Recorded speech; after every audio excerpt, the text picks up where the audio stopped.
तो हेलो दोस्तों, आज के क्लास 9th आज का इस वीडियो में हम लोग क्लास 9 का मैथ चैप्टर नंबर 4 का पार्ट नंबर 1 सॉल्व करने वाले हैं। ठीक है, और ये टोटल क्लास में से 21 है। ठीक है, और यहाँ देखिए ये है चैप्टर का नाम, यानी कि लीनियर इक्वेशन इनटू वेरिएबल, दो चर वाली रैखिक समीकरण। ठीक है, और हमारा लक्ष्य क्या है, बोर्ड एग्ज़ाम में A+ स्कोर करना। ठीक है, और इस सीरीज़ में हम लोग कंप्लीट मैथ का पूरा सिलेबस कंप्लीट करने वाले हैं MCQ में, यानी कि मैथ का जितना भी MCQ है उसको हम लोग सॉल्व करने वाले हैं। ठीक है, तो इसके लिए आप हमें फॉलो कर सकते हैं इसी चैनल में। तो चलिए आज के इस सेशन को कंटिन्यू करते हैं। ठीक है, तो देखिए क्वेश्चन नंबर 1, इसमें पूछा गया है रैखिक समीकरण 3x - 11y = 0 का है, अद्वितीय हल है, दो हल है, या अनंत हल है, या कोई हल नहीं। हल का मतलब क्या होता है, हल का मतलब होता है यदि x का मान रखेंगे यहाँ जो, और फिर y का मान जो मिलेगा उसी को हम लोग हल कहेंगे। ठीक है, यानी कि वैसा x और y का मान जो इस समीकरण को संतुष्ट कर सके।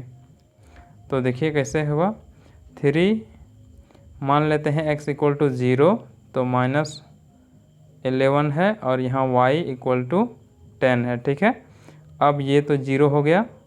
अब हम लोग y का मान निकालेंगे तो आएगा 10/-11। इसका मतलब ये होगा कि यदि इस समीकरण में x = 0 और y = 10/-11 रख दिया जाए तो ये किसके बराबर आ जाएगा, ये मतलब इधर हम लोग रख देंगे ये, यानी कि y = ये क्या है 10/-11 और x = 0 रख देंगे तो ये आ जाएगा 10 के इक्वल। ठीक है, ये किसके इक्वल आ जाएगा, 10 के इक्वल। इसका मतलब ये समीकरण संतुष्ट हो जाएगा। ठीक है, उसी प्रकार यदि हम लोग यहाँ 1 रखते हैं तो उस स्थिति में आ जाएगा 7/-11। इसे सॉल्व करने के बाद y = ठीक है किसके बराबर आ जाएगा, ये y के बराबर। ठीक है, यानी कि y के बराबर आ जाएगा 7/-11। तो इस प्रकार हम लोग यहाँ 2 रख देंगे तो फिर दूसरा मान आएगा, 3 रख देंगे तो फिर दूसरा आएगा, 4 रखेंगे तो फिर दूसरा आएगा। इसका मतलब ये हुआ कि हमें इसमें क्या मिल रहा है, अनंत हल मिल रहा है। ठीक है, यानी कि x का अलग अलग मान के लिए y का अलग अलग मान हमें मिल रहा है। तो इसका मतलब ये हुआ कि ये अनंत हल है। ठीक है, चलिए अब हम लोग बढ़ते हैं क्वेश्चन नंबर 2 की ओर। इसमें कहा गया है 3x + 10 = 0। क्या है, 3x + 10 = 0 का होगा, अद्वितीय हल होगा, दो हल होगा, या अनंत हल होगा, या कोई हल नहीं। ध्यान दीजिए इसके पहले वाला क्वेश्चन दो चर वाले रैखिक समीकरण में था। ठीक है, ये दो चर वाली रैखिक समीकरण है, तो दो चर वाले रैखिक समीकरण का हमेशा अनंत हल होता है। ठीक है, और ये क्या है, इसमें एक ही चर है, यानी कि वेरिएबल क्या है, सिर्फ x है। उसमें क्या था, x और y दो था, इसमें सिर्फ x ही वेरिएबल है। एक चर वाली रैखिक समीकरण है, और एक चर वाली रैखिक समीकरण का हल क्या होता है, केवल एक हल, यानी कि अद्वितीय हल होता है। ठीक है, चलिए अब हम लोग बढ़ते हैं क्वेश्चन नंबर 3 की ओर। क्वेश्चन नंबर 3 में कहा गया है x - 2y = 4 का हल है, यानी कि इस समीकरण को इनमें से कौन सा ऑप्शन संतुष्ट करता है। ठीक है, यहाँ देखिए ये इसका मतलब क्या हुआ, 0 2 का मतलब हुआ x = 0 और y = 2। चूँकि हमने कोऑर्डिनेट ज्योमेट्री चैप्टर नंबर था उसमें हम लोग चैप्टर नंबर 3 में पढ़ चुके हैं, ये x का मान होता है और ये y का मान होता है। ठीक है, तो x = क्या हुआ, 0 हुआ, और y = 2। यदि हम लोग इसको इसमें पुट कर देते हैं तो यदि 4 के बराबर आ रहा है तो हम लोग मान जाएंगे कि ये एक क्या है, इसका सॉल्यूशन है, यानी कि इसका हल है। ठीक है, तो x = 0 रख देते हैं। ठीक है, लेकिन यहाँ माइनस है और 2 है, और y की जगह फिर 2 रख देते हैं, तो हमारे पास आ रहा है, यहाँ तो 0 हो गया ये, तो अब इसको इंटू करने पर हमें मिल रहा है -4, लेकिन इस साइड क्या है, +4 है। ठीक है, तो ये नहीं होगा इसका सॉल्यूशन। अब इसको देख लेते हैं, ये है x = 2 और ये है y = 0, तो x की जगह हम लोग 2 पुट कर रहे हैं और y की जगह 0। अब ये इंटू होके 0 हो जाएगा, तो ये बच रहा है 2 जो कि 4 के इक्वल नहीं है। उसी प्रकार यहाँ हम लोग देखेंगे तो ये क्या है, ये है 4 यानी कि x की जगह 4 और -2 y की जगह 0, ये वाला 0 मान लेते हैं, ठीक है।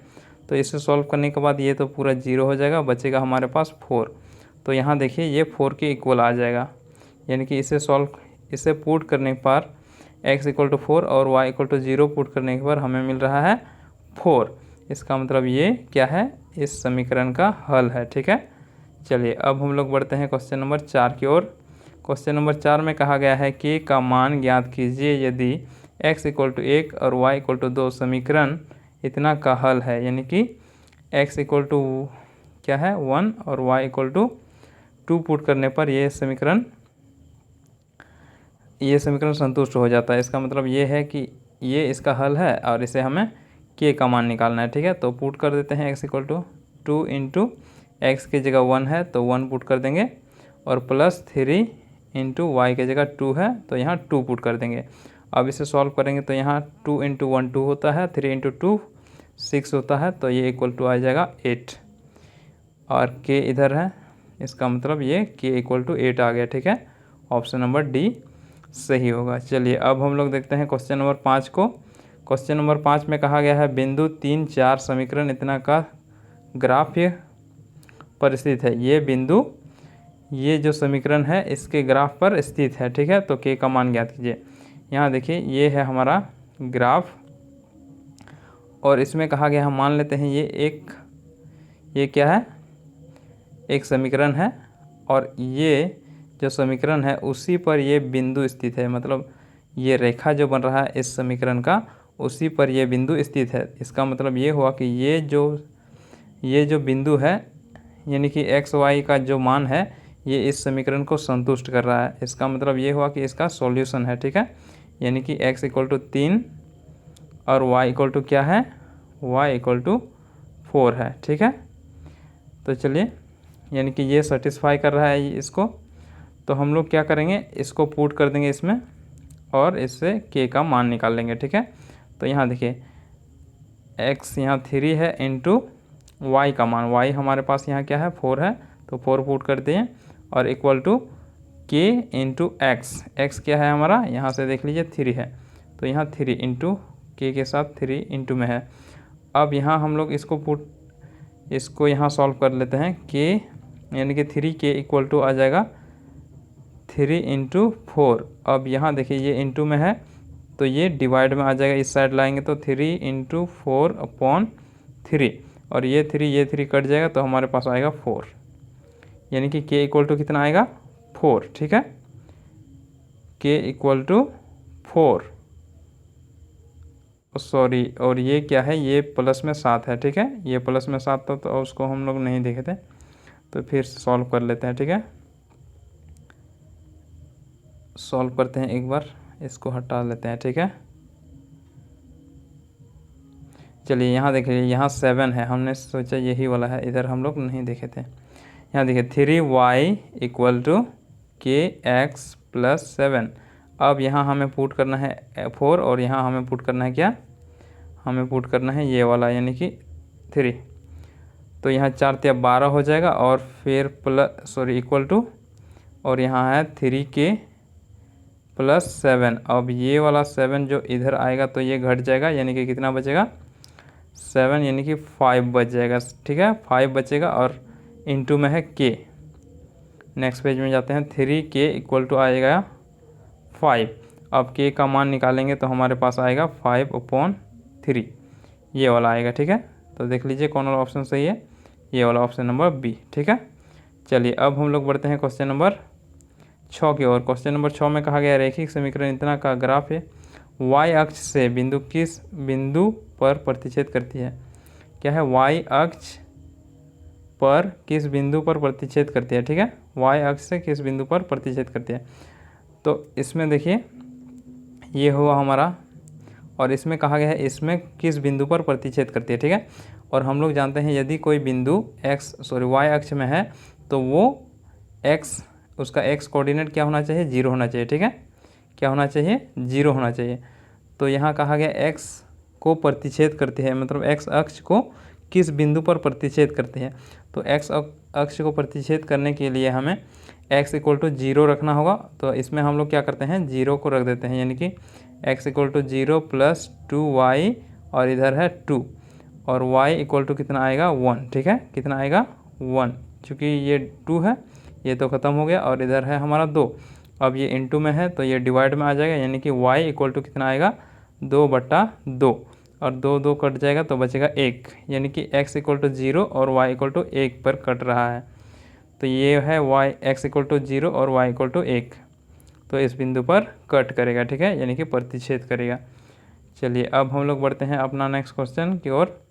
इसमें कहा गया है रेखा x इक्वल टू वाई पर कोई भी बिंदु इस प्रकार का होता है। क्या पूछा गया है, इस प्रकार, यानी कि इनमें से किस प्रकार का होता है, इस प्रकार या इस प्रकार या इस प्रकार।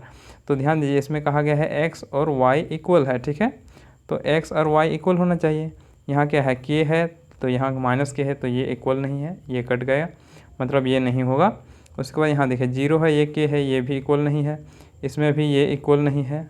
यहाँ देखिए k यहाँ कहा गया है x और y इक्वल होना चाहिए, x का जगह k है और y के जगह भी k है, तो ये दोनों इक्वल है, इसलिए ऑप्शन नंबर डी सही होगा। ठीक है, चलिए अब हम लोग देखते हैं क्वेश्चन नंबर 8। इसमें कहा गया है x इक्वल टू 3 का ग्राफ एक रेखा है, यानी कि x इक्वल टू 3 का ग्राफ जो बनेगा वो एक किस प्रकार का रेखा बनेगा। ठीक है, ये कहा गया मूल बिंदु से 3 इकाई दूरी पर x अक्ष के समांतर। क्या कहा गया है, x अक्ष के समांतर।